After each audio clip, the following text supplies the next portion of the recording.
Hello everybody, I'm the Vanabond, musician and videographer. It's very clear nowadays how empowering music with the right message that actually contributes to the healing of this world is simply not getting through the gatekeepers of the internet and the mainstream. Luckily we've got platforms like this one that will allow independent artists like myself to promote our work. Let me show you some more examples. When I run to find my answer, I feel dominions in the realms of love is where we should explore. She's an Amazon. She's an Amazon. Feel like dancing. Does anyone understand me? If you did find that interesting and valuable, please go ahead and browse through my channel. Go watch, listen, get inspired, reflect, feel the good vibes, feel the healing. Definitely subscribe and follow so more people can get the right message quicker. Definitely get in touch as well if you want me to elevate your event. If you're an artist yourself and you need help, I can also record, master, mix your songs, and I can produce your videos like the ones you just saw. Thank you very much for your time, and I'll see you in the new earth. Not how creation is meant to be. This is just a very, very dark place. Scientists more and more in the mainstream are saying, well, actually, it does look like we're in a simulation. What the Gnostics described, I think they were spot on. I mean, I've come across the same thing, is that this simulation is a copy, a digital copy on one level of the prime reality, because this earth exists in prime reality and it's on that higher frequency, higher vibration, that much more ethereal vibration, and it's heart-centered, and it's a beautiful, wonderful, wonderful place, like creation in general overwhelmingly is. You can remember, you can feel where we come from and the scale of love that's there where we come from.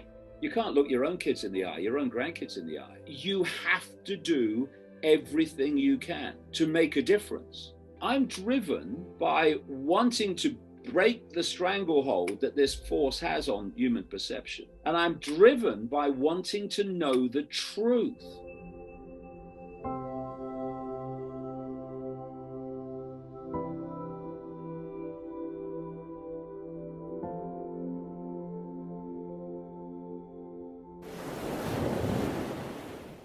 Hey, Inspired Tribe, how's it going? Welcome to a very inspired conversation today. I'm extremely honored and excited to welcome the one and only Mr. David Icke. Thank you so much for taking the time today. No problem. I think you do great work. I love your videos.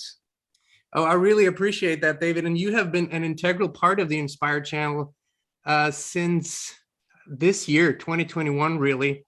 But an integral part of our journey. And I'd like to start with a question that's maybe a little odd, but I think it might give a broader perspective.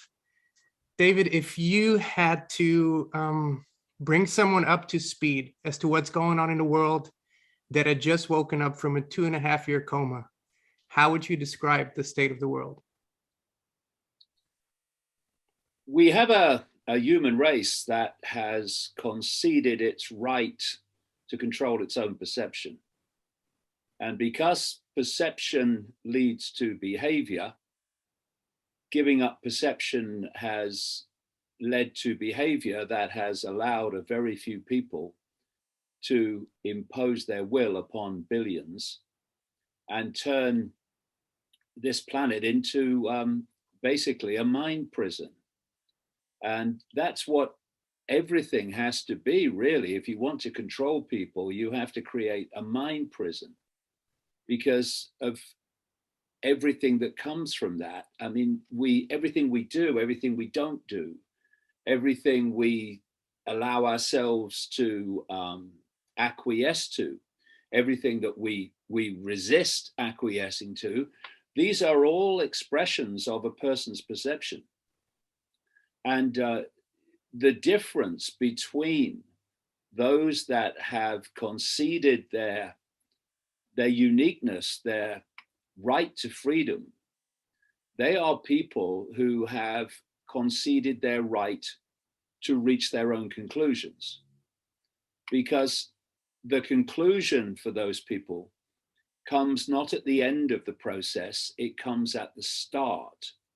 And the conclusion actually is not part of a process of reaching a opinion.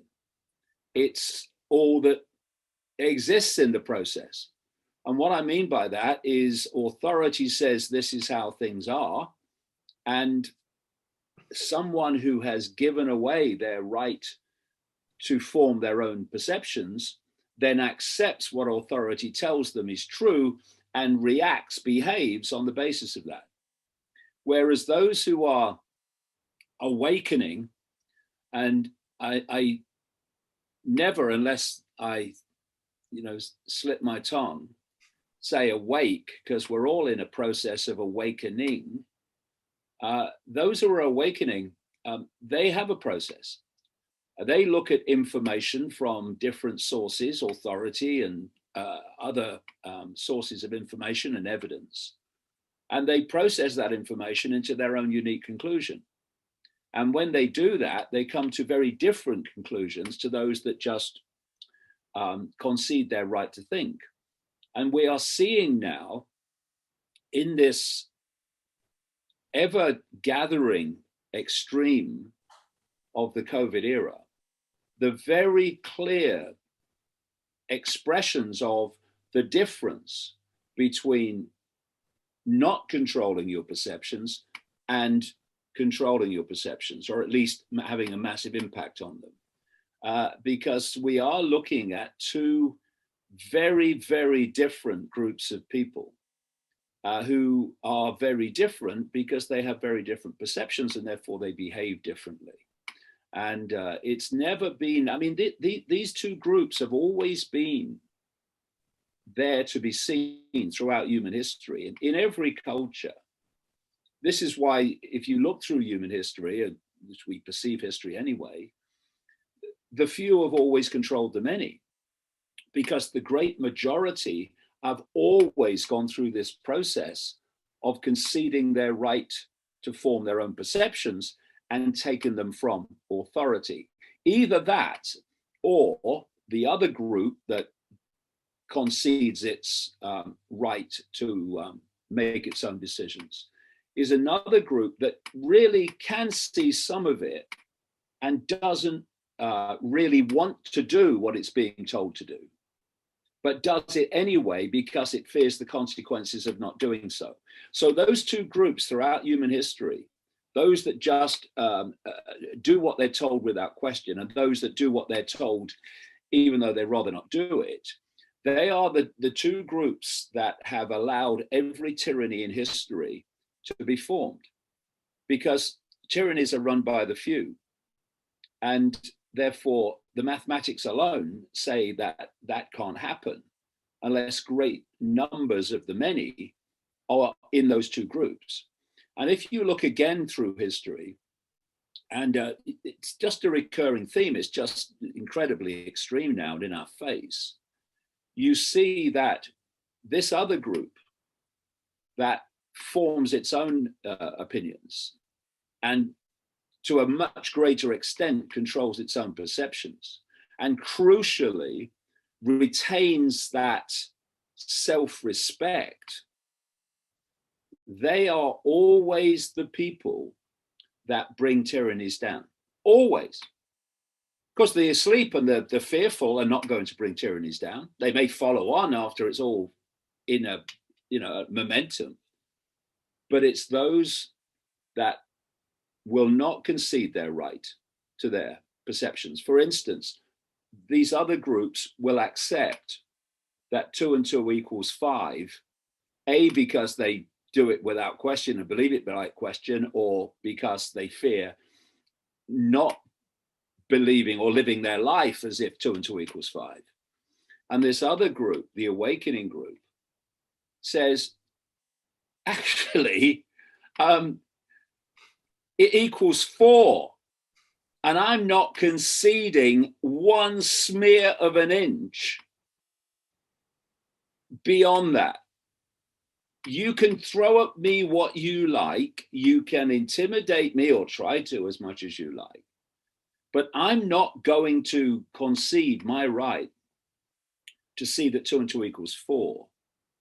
And I'm doing that because my self-respect will not allow it. My self-respect is not for sale. And so you can threaten me in any way you like, but you're never going to get my self-respect.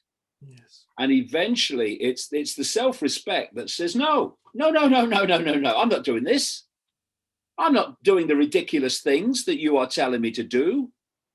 And ridiculous people are telling me to do them. I'm not conceding my self-respect to that. Of course not. I'll die first. And so you have now, in this modern world, this very clear two divisions of two groups. One that allow tyranny, and without which tyranny couldn't have happened. Fascism is not brought in by fascists. There's never enough of them. Fascism is brought in by the great majority of the population conceding and acquiescing to fascism. So you've got that group. And then you've got the other group being targeted more and more, of course, and demonized more and more, because what's behind this knows that they're the ones that can bring them down, who are saying, no, we're not going to do what you tell us, and we're not going to concede our right to our own opinion. We're not going to give you our self-respect. And this group will eventually bring this tyranny down, because this group always does. I wanted to go into something you always say. People say, what is the solution? I know they ask you, and you always say, hold on a minute. You're talking about a solution. You're going one step too far.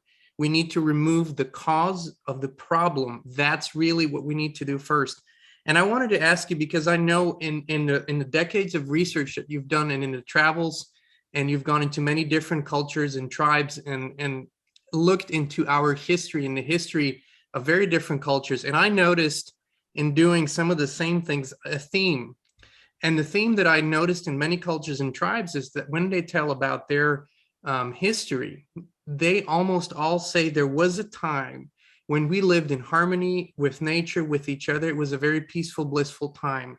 And almost all described that at some point, strangers arrived that brought about this darkness, warfare. And the proof is in the pudding. If we look at the world today, it's absolutely that. But how do we remove this cause, this darkness, especially if we can agree, if not just on a spiritual level, but also on a physical level, that this force doesn't appear to be human? How do we remove this root cause? Well, there are many levels to that, obviously. I mean, we can go into the nature of the force that's behind this global cult, the force that these Satanists in the global cult worship in their rituals. And it's a non-human force. I mean, as you say, I looked and met so many people around the world in different cultures, and looked at what the cultures say and what the legends say, what the accounts say. And again, you're seeing a non-human force being described as a manipulator of human society. And it seems to take a reptilian form, not only a reptilian form, but that seems to be the dominant force, the one that's really calling the shots. But then you can go deeper and you can say, well, it doesn't matter whether we're looking at something that's human or something that's not human, that's reptilian, that's one of these grays. It doesn't matter in the foundation of it all, because how that form, if you like, behaves is dictated by its perception. So what we're looking at the bottom of this rabbit hole is a state of perception. And you mentioned it earlier. I've been talking about a mind virus for decades, a mind virus that's manipulating human perception and directing human psychology. And then much more recently, I came across the concept in the Native American arena in terms of the description of a mind virus, which they call Wetiko, at least the Cree tribal group do. And I read about Wetiko and I thought, this is exactly the mind virus I've been writing about. And it's a state of consciousness that's incredibly distorted and inverted. That's why it inverts everything. If you look at the Satanists, they invert all their symbols. Their symbols are the inverted pentagram, the inverted cross. Everything is upside down. And if you look at the word evil, it's the word live written backwards. And that's very appropriate because this Wetiko consciousness, which drives these reptilians and drives this global cult, drives your Gateses and drives your Faucis and drives your Klaus Schwabs. It's a inversion of love. In fact, my definition of evil is the absence of love.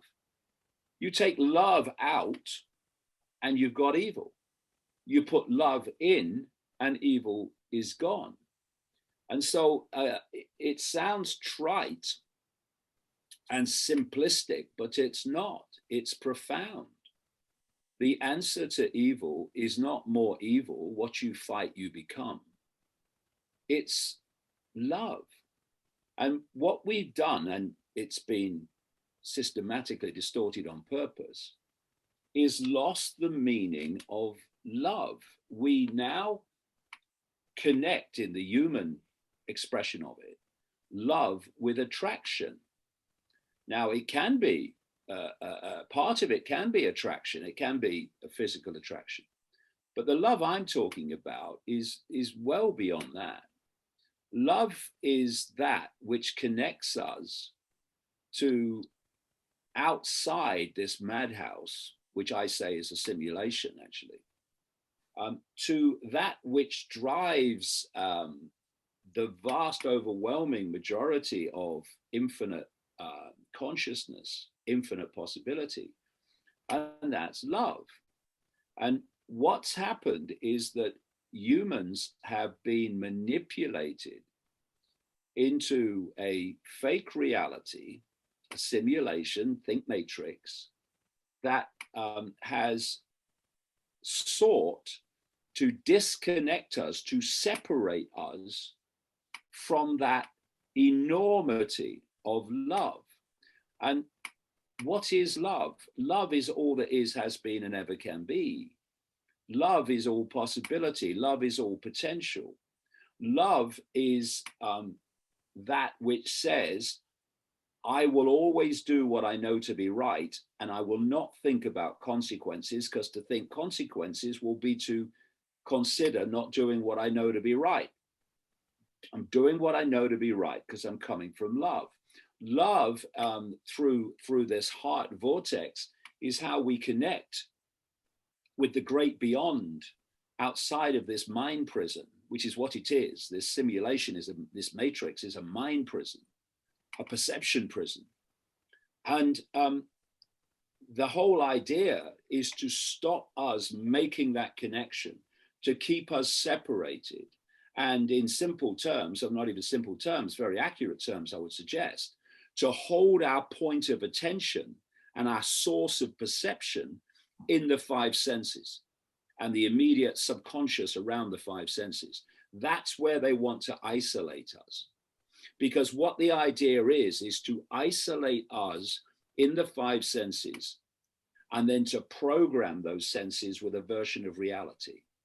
So that version of reality, version of perception, becomes one which allows the force of control to control to its heart's content, because you can't see literally beyond the end of your nose when you're in that state. If you look at how the five senses decode reality, they can see only certain frequencies that we call form. We call solidity. They're not really, but they appear to the five senses. But in between the form, the five senses see empty space. They don't see anything else. So everything's apart from everything else to the five senses. It's the only way it can see the world. Whereas when you expand your awareness out of the five senses, you start to think, you realize that everything's connected, that there is no empty space, that between, or that which the five senses perceives as empty space is actually consciousness, awareness, like one vast conscious Wi-Fi field connecting everything. And we are interacting with it. It's affecting us and we're affecting that, just like fish and sea life are swimming in an ocean. The ocean is that which connects everything. But they don't want us to realize that we're part of one massive, infinite whole, dominated by love beyond our understanding of what love is. They want us to think that we are simply irrelevant, powerless individuals, apart from every other individual, apart from every other expression of life, like the trees and the air and the natural world in general, so that we are operating as merely one isolated computer system, if you like, when we're actually all connected. So this separation is absolutely vital, and I've symbolized it as the computer being symbolic of the body mind, as I call it, the five sense level of perception, and the operator being symbolic of this greater consciousness that we're all part of and should be part of in full awareness. And when you've got the operator and the computer working in harmony, the computer operator's got the big picture, he's got the mouse, he's got the keyboard, and he's working with the computer.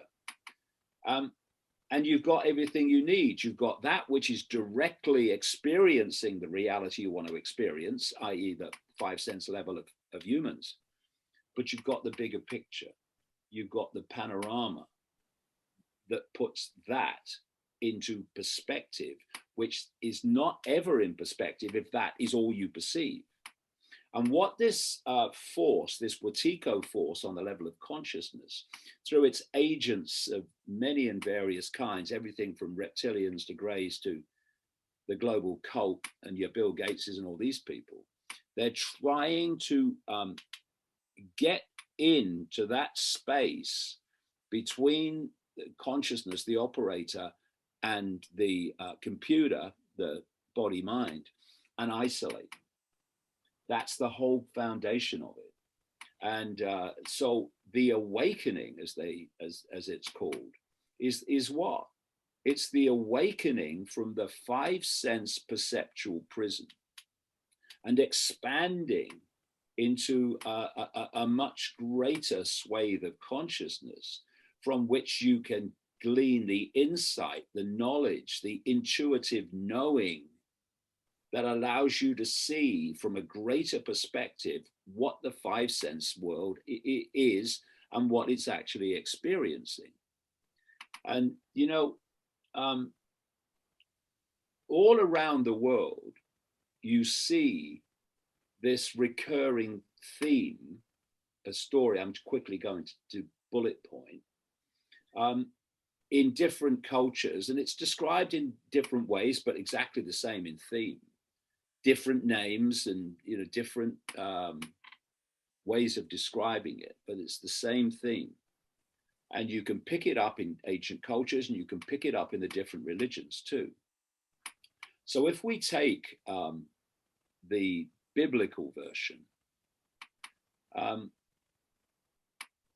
we have a force, an expression of this Wetiko that takes a reptilian form.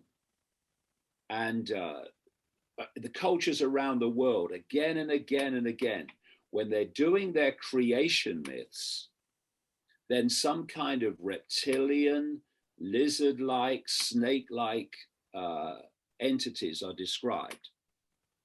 So if you take the biblical version, you have Adam and Eve in the Garden of Eden. And Adam and Eve is, or are, symbolic of, first of all, what humans were like before what became known as the fall. What the hell was the fall? The way I've seen this is that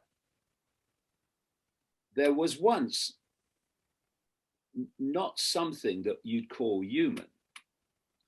It was a state of consciousness that was experiencing a a world, a frequency band that was like the one we're experiencing, but on a much higher level of awareness, consciousness, frequency. So things weren't happening in dense matter and like treacle like low, slow frequencies. They were happening on a high frequency. Things were much more ethereal. And that, I think, is what's described as this paradise that went before. And so Adam and Eve were cast out of paradise. What does that mean? I would suggest they were they left that frequency level where what we now call humans were experiencing, a world of love, of joy, of happiness, of all the things that happen when you get into high frequency states where so much more is possible. And they fell, the fall was down the frequencies into dense matter. And the villain in the Garden of Eden that is said to have been part of this or central to this is the snake. Now, I mean, people have to think symbolically. I mean, this is not a snake that can talk. This is symbolic of this reptilian group, not just one person, this reptilian group, these reptilian gods as they were perceived. And they fell down the frequencies, Adam and Eve, symbolic of what's now humanity, because they gained the knowledge of good and evil. What is good and evil? It's polarity. It's the polarity that we see in our reality now. That level that we fell from was oneness, it was unity. And we fell into the knowledge of good and evil, the knowledge of polarity, which is what this world is. And my view, and it has been for a lot of years now, is that what Genesis is describing is the takeover of human perception by this reptilian force. And the God at the start of Genesis that is creating the world is actually an amalgamation to deceive and misdirect of the gods, the reptilian gods. And what's being described is not the creation of the world, but the creation of the simulation, the matrix. And so when we hear lines like, and God said, let there be light, and there was light, I say what's being described is electromagnetic light, which is basically what this simulation is. And I said just after the turn of the millennium that this is a simulation, and the walls of it, certainly at our level anyway, are the speed of light, which is not the fastest speed possible. That's a joke. We're dealing with all possibility here. That's the fastest speed possible. It's a joke. It's the speed of the matrix of the simulation. And there was an article in Scientific American in April of this year where some academic said, we live in a simulation and the walls of the simulation are the speed of light. And he was relating the speed of light in simulation terms to the processing speed. Because, you know, what is physics? What is the law of physics, as we call it? It's whatever the creator of the simulation decided it was going to be. What are, in effect, the laws of physics of computer games? They're whatever the creator of the game decides they're going to be. But as this article pointed out, you can create the laws within your game, but you're still going to be limited by the processing speed you're dealing with. And that's why the speed of light is this faster speed. The laws of physics within this simulation are there because they've been created by the creators of the simulation. That's why when people have near-death experiences, they leave the body, which is locking us into the simulation through the five senses, and they experience a totally different version of physics, where past, present, and future all kind of happen at once in the same now. But within the simulation, we have time, creation of the simulation. We have all these other illusions, which are the creation of the simulation. So you had this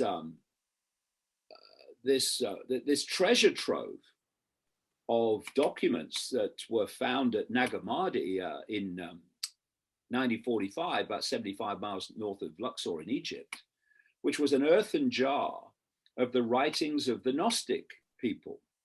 And it's reckoned that they were put in that jar about, I don't know, 400 AD, something like that.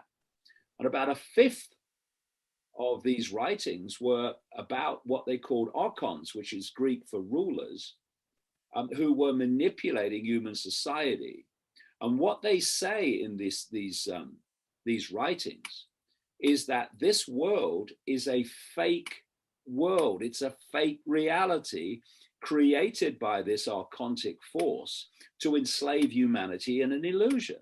And when I've got all the writings up here in two very, very big books, I went through all of them, and what you see, they're describing a virtual reality universe. That's what they're describing in their own language, what we would call today virtual reality. One of the great things today is that because of the technological advancement, so-called, we've now got the analogies to and the experience of virtual reality to actually describe what this reality is. So if you look at the Matrix movies, the people around the Morpheus character in the ship, they never entered the Matrix physically. They entered it perceptually. And so they would sit in that chair, and there'd be a probe in the back of their neck, actually where the reptilian brain is, what they call the reptilian brain part of the human brain. And that information would then be decoded by the brain in the very same way as you're sitting in a room and you put a headset on of a virtual reality game, and now your brain is, it's decoding of what we call normal reality, i.e. the simulation, is overridden by the information from the game, and people start to thrash about as if what's being presented to them in the headset is actually real. And it's the same principle. So this probe goes in the back of the neck, and the brain, which is not the source of consciousness, it's a processor of information, starts to process that information, and suddenly the person experiences being in the Matrix. But they're not actually in the Matrix except through here. And so you had this simulation created, and then you had the human body created, Adam and Eve and all that stuff, which was the vehicle to entrap. This is what the Gnostics said: the body is a trap, to entrap consciousness, perception, in the body, and the body was the interaction with the game. And what they did was make sure that the DNA of the new human was operating on relatively low frequencies, because the cutting edge of science, the Russian scientists have done a lot of great work on this, is that they know that DNA is a receiver transmitter of information. It's what it's doing. It's a big part of what we're interacting with and what we're not. And so the idea is to keep that in a low state. So we could basically only interact with a very small amount of reality and perceive it.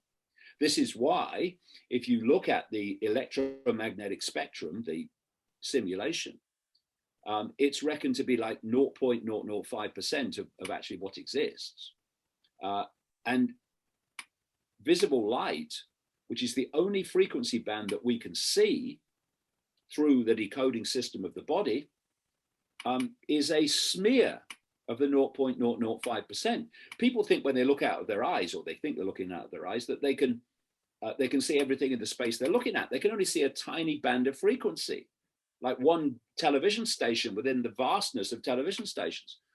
And I've said for a long time, I don't think that this ridiculously narrow band of frequency that we can see is an accident. It's there to keep us in ignorance. And then what they did was create another bloodline network, which had a much greater infusion of reptilian genetics. The human body had an infusion of reptilian genetics. That's where the reptilian brain comes from. But these other bloodlines had a big infusion of reptilian genetics and a different DNA frequency transmitter receiver system. So they can see things deeper into the field than humans can in a normal state. And so they had then to preserve this particular code, and it's a hybrid code, part human, massive infusion of reptilian. It's basically a hybrid of the two. And so we have had throughout this period this incessant interbreeding, what we call royalty and aristocracy, the blue bloods, all over the world. And these blue bloods were perceived to be royalty, special. Why? Because they were different, not special, different, because of this infusion. And this infusion bloodline was designed to rule humanity on behalf of the reptilian gods. And so for a long, long time, they did it openly through royalty and aristocracy. Then there came a point where humanity grew up enough to start to reject overt control by royal bloodline, that we still have it ludicrously in Britain. And then at that point, this bloodline started moving out of overt royalty and aristocracy and into the dark suit professions of politics and banking and business and all this stuff. And but they've gone on into breeding ever since. You know, you have the Eastern establishment families of the United States. They obsessively interbreed, just like royalty, because they're trying to hold this code that gives them these extra abilities. Because if they started interbreeding with the mass of humanity, those codes would be very quickly diluted. So this is where all this comes from. And so when you're looking at your Gateses and your Swabs and even deeper in, because they're all gophers even at that level, you're looking at these hybrids, which are described in the Bible as the Nephilim. Mm-hmm. It's described in the Bible in terms, this infusion of reptilian genetics, as the sons of God, which in the original, before the translation, says sons of the gods, interbred with the daughters of men, creating this Nephilim. And this Nephilim, in effect, is running the world today. But it's done it by appearing to be human, like the rest of the human population. And the analogy of what's happening and what has happened was given to us by the Avatar movie, where the American military arrive on this moon, this Pandora moon, and they want to infiltrate the society of these Na'vi, these blue people, as they were portrayed in the Avatar movie. But they know that if they start to try to, and these American military coming to the Na'vi society see reptilians coming to human society, they knew that they couldn't infiltrate Na'vi society because it would be obvious what they were doing, because they look so bloody different. So what they did is they took an outer shell, the avatar of the Na'vi body form, and they infiltrated their society while the Na'vi thought they were just one of them. That is precisely what has happened in the infiltration of human society by this reptilian force, and they end up in the positions of power and the positions of hire and fire.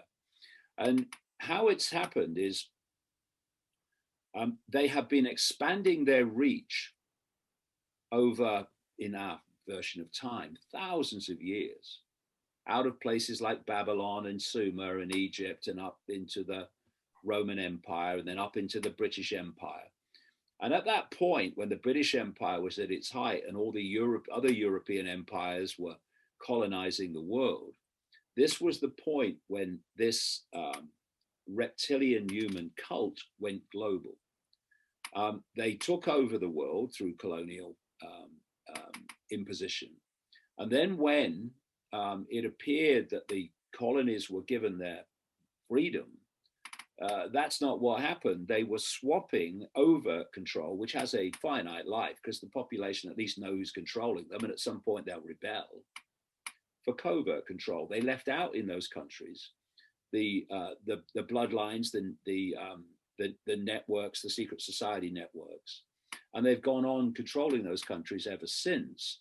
And they went global. They went global in their control with colonization. And then through the additional follow-up decades of globalization, they have centralized power decision-making on a global level in every area of our lives. And now they were in a position at the start of the COVID era to play their end game. But they're still stuck with a big problem. And that is that the target population is numbered in billions, and they are numbered in, by comparison, in tiny numbers. So the only way that you can, as that few, control the many is controlling the perceptions of the many, thus the behavior of the many.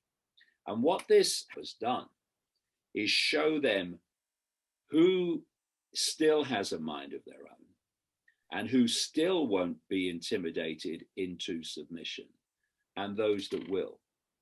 And that's why they're targeting us in that group on the scale that they are, and trying to break our spirit. Will become so marginalized and broken of spirit that there's nothing that we will do to bring this to an end. But there is, and we are. Well, actually, I was just going to say, I know because I've felt this all my life, and I've been following your books and what you talk about for decades too. And one thing is, today you are in a position where millions and millions and millions of people are listening, but they're also realizing you have been right all along. But that wasn't always the case. And so people could ask, what drives David Icke? How come that he went through all of this and still came out this inspired and this empowered? I know I saw a scene in the Renegade movie that moved me to tears, because you were moved to tears, and you were watching those children write the word freedom in the sand. And I remember that scene vividly, a beautiful scene from the movie. And I could feel this honest, deep love from you for all that is, not just a section or a portion of society, for all that is, for all of creation. Now, I know you're a father, I know you're a grandfather.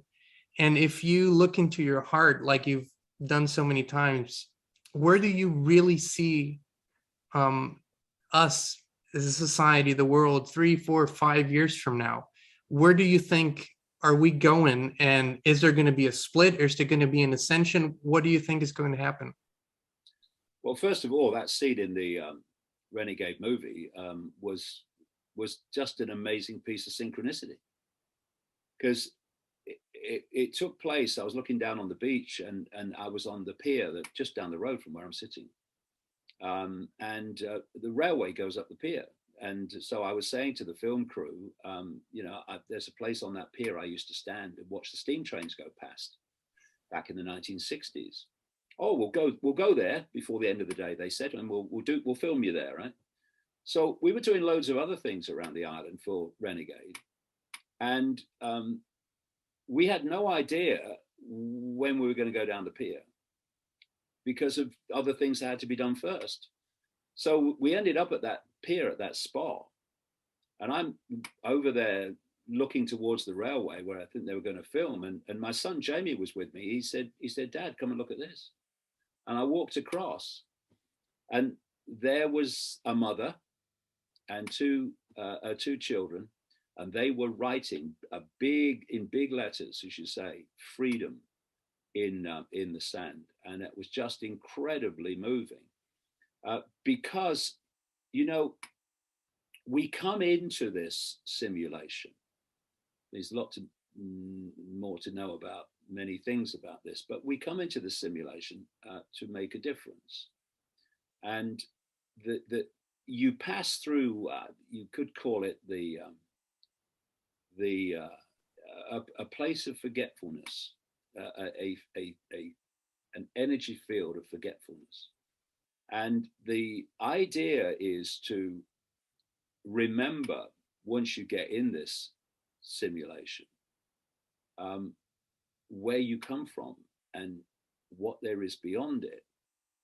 I mean, let's just put this in matrix terms. You are in that other earth, because what the Gnostics described, I think they were spot on. I mean, I've come across the same theme, is that this simulation is a copy, a digital copy on one level of the prime reality, because this earth exists in prime reality. And it's on that higher frequency, that higher vibration, that much more ethereal vibration. And it's heart-centered, and it's a beautiful, wonderful, wonderful place, like creation in general overwhelmingly is. And so what they did was basically take a copy of that. And it's like taking a copy of a website. You take a copy of the website, and now you've got a copy. The original website's still there. You've only taken a copy of it. And that goes on being what it was before, like this other earth is still an amazing, wonderful, full of love place. But once you've got your copy, although the original copy is a copy of that, you can now change the copy and you can do what you like to it. And what's been happening since this simulation was created is that it's been changed and changed and changed and changed to go further and further away from what I'll call it prime earth is, prime reality. And so you come in, and again, let's do the matrix thing. That probe goes into the back of the head. You come in perceptually. You don't come in physically, you come in perceptually. And as you come in, the memories of prime earth can disappear. With some, you can still remember it, but they basically disappear. But much as they've tried, there is still a connection to out there, and it comes through here. And if this closes and you get pulled into only belly emotion and head thought perception, then you can become completely immersed in the matrix and see no other reality. Like the five senses, just see the matrix. But if you can open this, you open your heart, you retain that connection to out there. And the more you open it, and the more you, that connection becomes more and more powerful, the more you break through the veil of forgetfulness and you start to remember. You start to remember who you really are, where you really come from, and where you really are in terms of the simulation. I mean, just after the turn of the millennium, I just got so strong from somewhere. we're in a simulation and the limits of it are the speed of light. And then 20 odd years later, scientists more and more in the mainstream are saying, well, actually, it does look like we're in a simulation. The head thinks, and it tries to work it out because it doesn't know. But the heart that's connected to beyond the simulation does know. And that's why intuitive knowing comes as a package. It doesn't come as a sequence of thought that reaches a conclusion. The conclusion comes fully in full. It's like, I just know. Oh, I'm thinking, I just know. That's the difference. And, you know, you can remember, you can feel where we come from and the scale of love that's there where we come from. And we came into this simulation to try to break the stranglehold that this reptilian force, this ultimately go out of that into Icke, this distorted consciousness has on humanity. And once you start to feel these things and understand these things, well, it happens on many levels. There's that level. I just know what this could be. I can know what's out there, and how this is not how creation is meant to be. This is just a very, very dark place. So the Gnostics describe the same thing. But there's other levels too, which drive you on. When you can see where this sequence is taking people to get even more and more extreme in this simulation, as they change the website, if you like, more and more and more and more from what it originally was, then you can't walk down the street and look kids in the eye. You can't look your own kids in the eye, your own grandkids in the eye. You have to do everything you can to make a difference. And what I can't understand, and I've experienced it many times, is over this 31, 32 years I've been doing this, I've seen people come in and they realize something's going on, and then they disappear.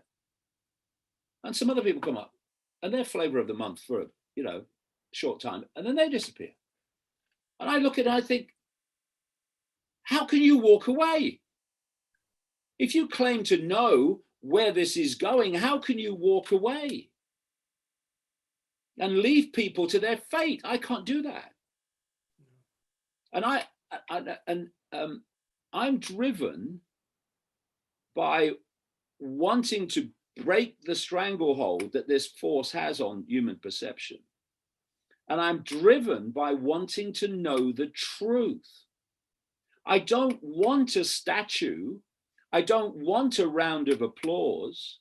And if from the other side comes abuse and ridicule, that is all irrelevant to me.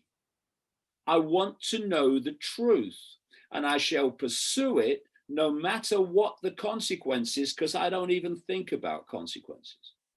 People have said to me, when you said that, didn't you know you'd get ridiculed? Well, do you know I'd work that out? But I'm going to say it anyway, because it's about uncovering your truth and then speaking it, not uncovering your truth and then keeping quiet about it, and because you don't want other people to think badly of you. I say to people, don't, this prison that people live in, the fear of what other people think. If you live in a prison, like most people do, of fearing what other people think, you're not you anymore. Never mind handing over your self-respect, you've handed over your uniqueness. You're now molding yourself to become what other people think you should be. Where have you gone? We are part of a infinite expression of consciousness, all possibility, all potential. but we are unique expressions of that as a unique series of experiences and perceptions that have created us, that have made us what we are. And there is no contradiction between seeing that we're all one, that we're all expressions, points of attention within an infinite whole, and celebrating the uniqueness of our particular perceptual point. And if you start fearing what other people think about you, you start editing yourself, you start censoring yourself. Shall I say this, or what shall I say so these people think I'm okay? Well, I don't care what those people think of me. They have every right to think of me whatever they choose to think of me. That's their right, that's their choice, that's their freedom. Freedom is not the freedom to have everyone agree with you. Freedom is the freedom for people to have their own opinion, whatever it is. But it's also my freedom to speak my truth, and I'm going to do so, and nothing's going to stop me. No level of ridicule, no level of abuse, no level of intimidation, none of it.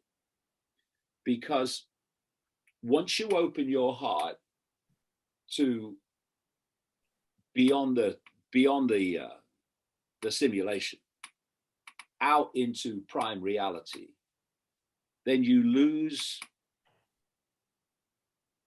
the intimidation that comes with fear. Fear is not only the currency of control. Fear is the controller. This Wetiko consciousness, this inverted state of consciousness, this chaotic, distorted state of consciousness that's seeking to pull human consciousness into itself and assimilate it, is what we call fear. It is itself fear.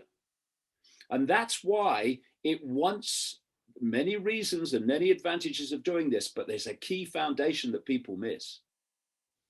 When you fall into states of fear, you fall into the frequency of that which is fear, and the fear is what the Native Americans call Wetiko. It is fear.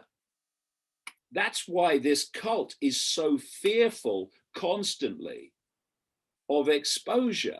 It's why it wants to control everything, because its insecurity comes from a state of fear. It is fear. It's how fear came into the world. You talk to people out there who've been out there. They're not states of fear. This whole society we call human, which is the simulation, is founded on fear. Why? Because the consciousness that's behind it is itself fear. So when you open your heart, you move beyond Wetiko. Your frequency reaches a point that you're operating on that Wetiko can't touch. That's why it doesn't want love. That's why it doesn't want a society involving love. Because once you have love and joy, you're out of the layer, the frequency layer of Wetiko. And therefore it can't touch you, and it can't influence you, and it can't manipulate you. And one of the great things that, I mean, I've been on many of these, most of them actually, these great marches in London for freedom since, through most of this COVID era. And what hits you is the joy, the laughter, the love among those people. Because seeing it in the wider sense and your consciousness state are the same thing. So this is another thing, you know, love is knowledge. Love is intelligence, innate intelligence, untaught intelligence, known intelligence, all-knowing intelligence. And so this is the answer. On every level, this is the answer. And people think love is weak. Love is the ultimate power. Why? Because it doesn't have that which takes your power away. It doesn't have fear. And you put all these things together, and this is why once I started to awaken myself and I started to see what's going on, there was no level of ridicule or abuse that was going to stop me or shut me up. And this is what I would say to people. I hope I'm an example of it. Speak your truth. It doesn't matter what people think of you for speaking your truth, because I know from experience they'll think something else tomorrow. And if what you're saying has validity, eventually it will be shown to be so. And then instead of you trotting on towards the world as you're told to believe it, the world starts coming to you. And you start living life instead of life living you. You just do whatever that you're told to do. That's not what happens when you open your heart. Your heart won't have that. And if you keep speaking your truth and keep speaking your truth, then not only won't you care how people think about you and how they behave towards you, you start attracting in other people who are on that same vibe, and suddenly your life changes, and the people that are in your life change if they don't move with you. And you realize that life doesn't have to be what you thought it was. It can be an adventure. It can be a joy. It can be a unique expression of you.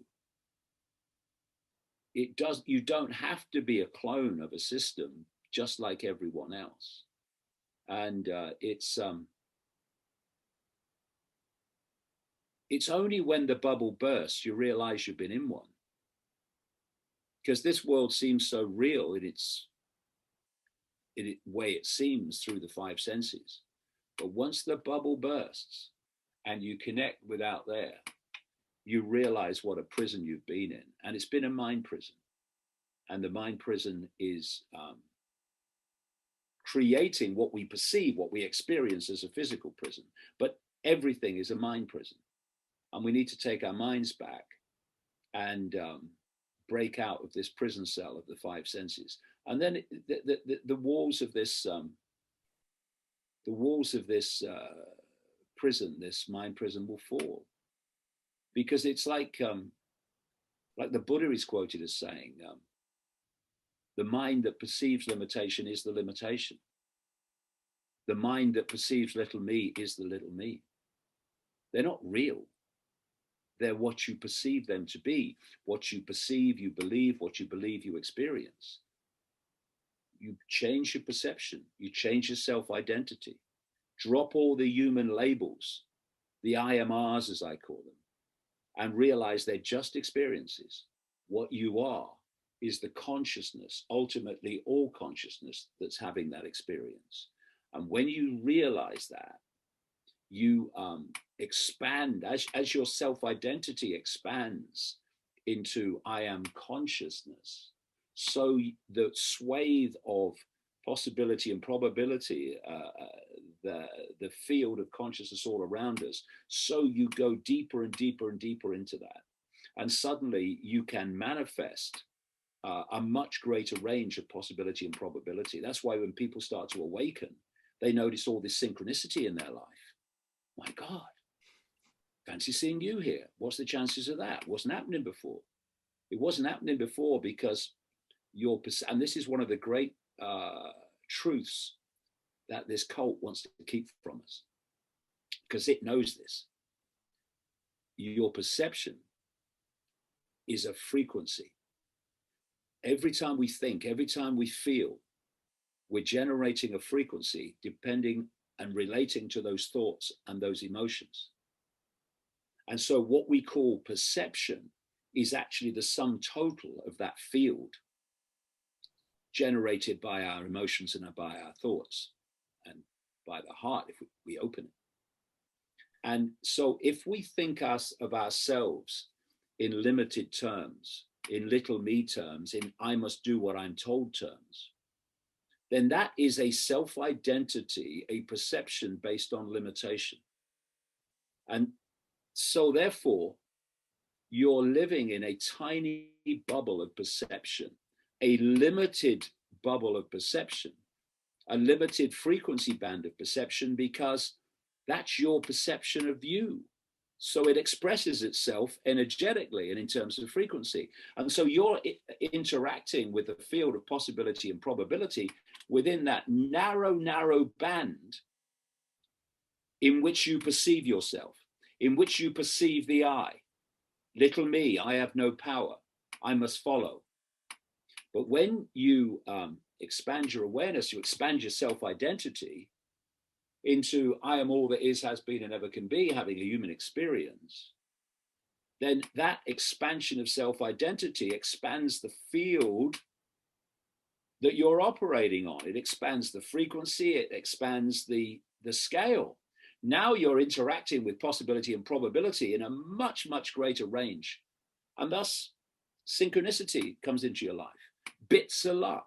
I was with someone recently. They came over to see me. She was there about 3 days. And she was laughing in the end, because every time we went somewhere and there's a big flow of parked cars, both sides of the road, there would be a gap in the parked cars outside where we were going.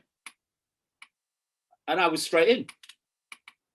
And other times you're coming along and there's no space. And then somebody just pulls out in front of you and you're in. Now, these are little things, but because our perceptions become our reality, you can manifest these things. Because this is not a solid world.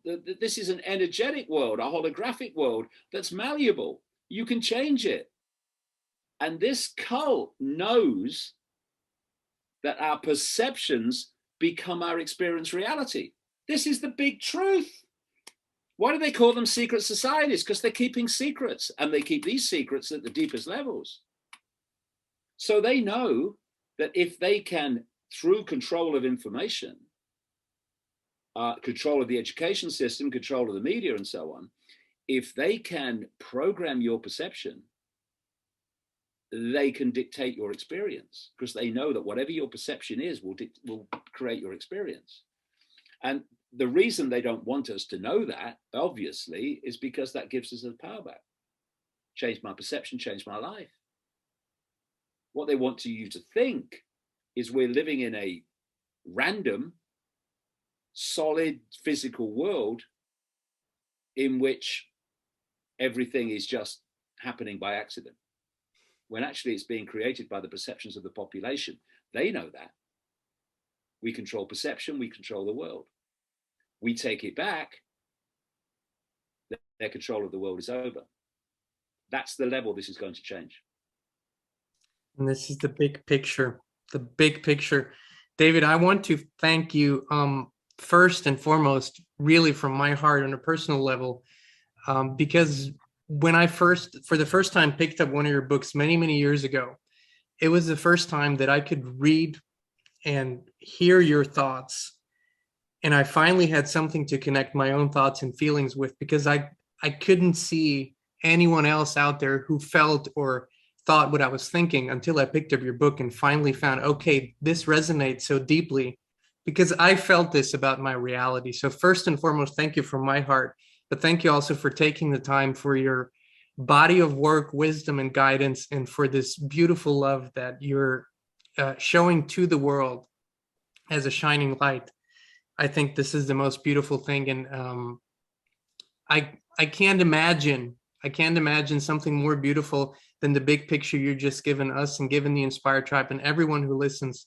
So thank you from the bottom of my heart on behalf of the whole Inspired Tribe. And last but not least, in an ever-changing digital world and censorship, what's the best place to find you for people to connect with you, what you're putting out, what you're sharing these days? Well, the the main site for the news and all my videos is called davidicke.com. The news stories go up there every day, but put into context, because it's not only what's going on, that's only one level. It's why it's going on, and how that connects to that, and that story connects to that. That's where the mist clears, when you see the connections. And all my videos are there. I do videos all the time. And then we've got a video, or not a video, a media platform called Iconic, which my son Jamie started only 2 years ago, and it's absolutely been amazing, the speed that's grown. And this is a platform that is about the whole range of alternative information, not just the manipulation. It's about the nature of reality. There's a series about in the middle of it now. I did a 13-part series on the nature of reality with special effects and everything, which is on Iconic now. And there's news programs. My son Gareth does one every Friday called Right Now, which is really the topical things of the week. But there's great documentaries about the nature of reality, about emotion, about consciousness, about psychology, and food, everything you could think of. It's just incredible. It's like an alternative Netflix, if you like.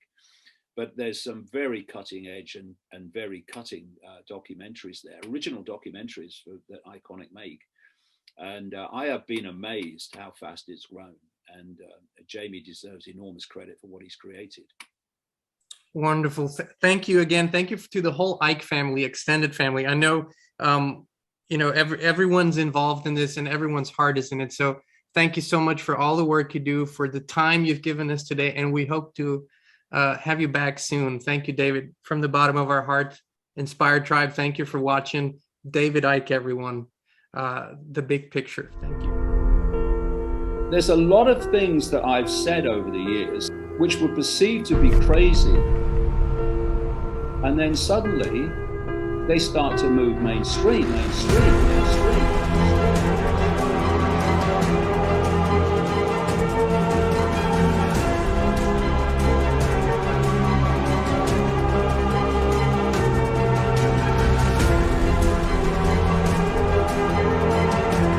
I'm waiting for someone to convince me that we don't live in a simulation.